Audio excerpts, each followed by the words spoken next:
नमस्कार दोस्तों, मैं सन्नी शर्मा फिर से हाजिर हूँ अपने चैनल गुरु गोरखनाथ पे। स्वागत करता हूँ सभी भाई बहनों का। और आज मैं फिर से हाजिर हूँ एक नई जानकारी के साथ।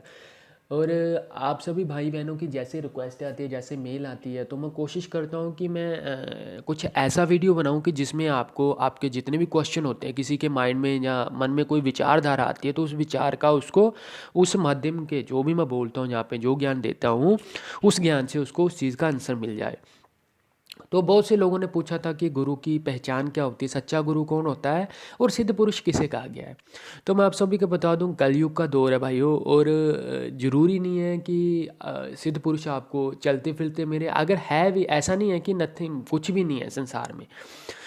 इंसान एक भगवान के द्वारा बनाया गया एक, वो बोलते हैं ना कि बड़ी ही कीमती और बोलते हैं ना कि हाई लेवल की चीज़ है, जो 5 तत्वों से जिनका निर्माण हुआ। और वो नथिंग इज इम्पॉसिबल, उसके लिए कुछ भी इम्पॉसिबल नहीं है। जिस परमात्मा ने बनाया, अगर वो चाहे तो वो उस परमात्मा की शरण में रह के भी सब कुछ कर सकता है। ज्ञान, वाणी, वो बोलते हैं ना कि आपका रंग रूप, आपका पहरावा और आपका बताने का तरीका, या जो भी आप में बोलते हैं ना कि किसी न किसी को जन्मजात से ही उसको कुछ ना कुछ उसमें काबिलियत होती है, यानी कि उसमें कोई ना कोई ऐसी चीज़ होती है जो दुनिया से उसको डिफरेंट दिखाती है, उसको डिफरेंट, उसका विस्तार या उसका वर्णन अलग से करती है। अभी क्या होता है कि सिद्ध पुरुष की पहचान बताता हूँ, जिसकी वाणी में ठहराव होता है, जिसकी वाणी सुन के आपको आनंद आता है। उसकी वाणी या उसके शब्द ऐसे होते हैं जो आपके अंदर तक जाते हैं। और वो जो सच्चा भक्त होगा, जो सचमुच थोड़ी बहुत ही भक्ति करता है, यानी थोड़ा बहुत भी परमात्मा का नाम लेता है, उस बंदे को उसकी वाणी सुनने के साथ क्या होता है, उसके बॉडी के अंदर कंपन महसूस होते हैं, उसको उसके अंदर वाइब्रेशन। क्योंकि जब कोई अध्यात्म के रास्ते पे चलता है तो उसके चक्कर दल फिल्टर होने, यानी कि उसकी बॉडी का शुद्धिकरण होना शुरू हो जाता है। और वो शुद्धिकरण जब होता है तो वो जब भी उसके पास पॉजिटिव या नेगेटिव विकार आएगा, तो दोनों कंडीशन में उसकी बॉडी में वाइब्रेट होगी। किसी की तरफ अट्रैक्ट होना, किसी की तरफ खींचा जाना, या किसी की वाणी सुन के आपको आनंद आना, इसका मतलब है वो पुरुष या उसकी वाणी में कहीं ना कहीं पे परमात्मा का वास है, क्योंकि उसके अंदर ही परमात्मा की ज्योत जल रही है। परमात्मा तब तक किसी को नहीं दिखता जब तक हम उसको खुली आंखों से देखते हैं, वहाँ ढूंढने की कोशिश करते हैं। जैसे कि ऐसा निरादर नहीं है किसी भी चीज़ का, वो हम मान सत्कार करते हैं, हमने फ़ोटो रखी हुई है या मूर्ति रखी हुई है या किसी पत्थर में हम उनको पूजते हैं, वो सब कुछ है। लेकिन अगर रियल में परमात्मा देखना है तो परमात्मा इंसान के, वो बोलते हैं ना, जो आंतरिक आत्मा है, उसी में आपको कहीं ना कहीं मिलेगा। और वही आत्मा आपको उस परमात्मा के साक्षात्कार दर्शन करवाती है। परमात्मा आपको सोते हुए टाइम में देखेगा, निंद्रावस्था में देखेगा।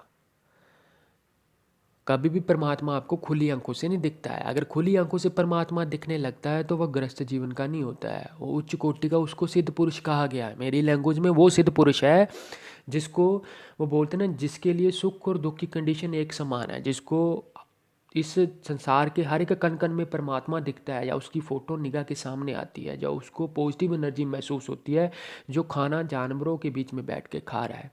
लोग कहते, दुनिया कहती तो है वो पागल है, लेकिन ऐसा नहीं है कि जो सिद्ध पुरुष है वो मेंटली अपसेट होगा, ऐसा कुछ नहीं होगा। उसकी वाणी, उसकी विचारधारा, उसकी थिंकिंग, उसकी देख रेख, वो बोलते हैं ना, कि उसकी हर एक चीज़ दुनिया से डिफरेंट होगी। वो आपको अपनी तरफ अट्रैक्ट कर सकता है, वाणी से आपको अपनी तरफ अट्रैक्ट कर सकता है। जो जो भी सुनेगा उसको उसकी वाणी में मधुरता लगेगी। उसकी, वो बोलते हैं ना कि जो थिंकिंग होगी, उसकी जो वाणी होगी, जो उसकी बोलने की क्षमता होगी, उसमें स्टेबिलिटी होगी। वो अटकता नहीं है कभी भी किसी के सामने बोलने से। और उसकी जो विचार है, बिना पढ़े बिना करे वो कोई भी स्पीच कहीं पे भी देता है, तो वो अपनी तरफ लोगों को अट्रैक्ट कर सकता है। इसका मतलब है कि उसकी वाणी पे कहीं ना कहीं पे परमात्मा का वास है, वो शब्द उसके अंदर से निकलते हैं। गुरु ज्ञान, गुरु मंत्रा और कर्म और भक्ति, ये 4 चीज़ें याद रखना। भक्ति और अच्छा कर्म ही आपको गुरु मिलता है। गुरु सेवा आप अगर करना चाहते हो, अगर आप लोग अध्यात्म के रास्ते में पढ़ना चाहते हो, मैं ये नहीं कहता हूँ कि आप तंत्रा का मार्ग चुनो।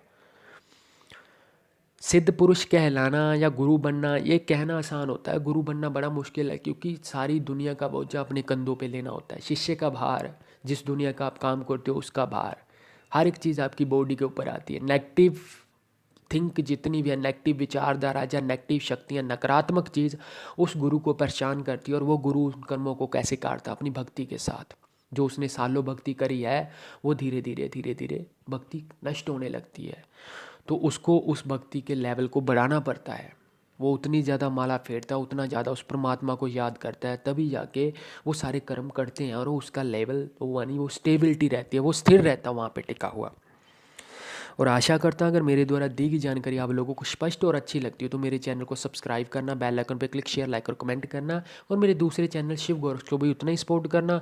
बाकी की जितनी डिटेल है वो डिस्क्रिप्शन बॉक्स में है। किसी भी प्रकार की माला यंत्र कुछ भी लेना हो भाई साहब मेल पे कांटेक्ट कर सकते हो। मेरे पास आपको सिद्ध करे मिलेगा, और आपको मैं बता दूं कि मैं वो चीज़ उतने दाम में यानी कि उतनी उतनी कॉस्ट ही लूँगा आपसे, क्योंकि मेरे को अभी तक फ़िलहाल ऐसा तो कोई है ही नहीं है कि मैंने पैसों के लिए ये काम करना है। परमात्मा का जब हुक्म होगा, जब बाबा जी की सेवा लगाएंगे, जब उनके लिए कोई धर्म स्थान बनाएंगे, तो डेफिनेटली जिन लोगों को मेरे ऊपर विश्वास है उनसे मैं मांग के ले लूँगा कि आप चाहे 200 रुपये की सेवा दो, चाहे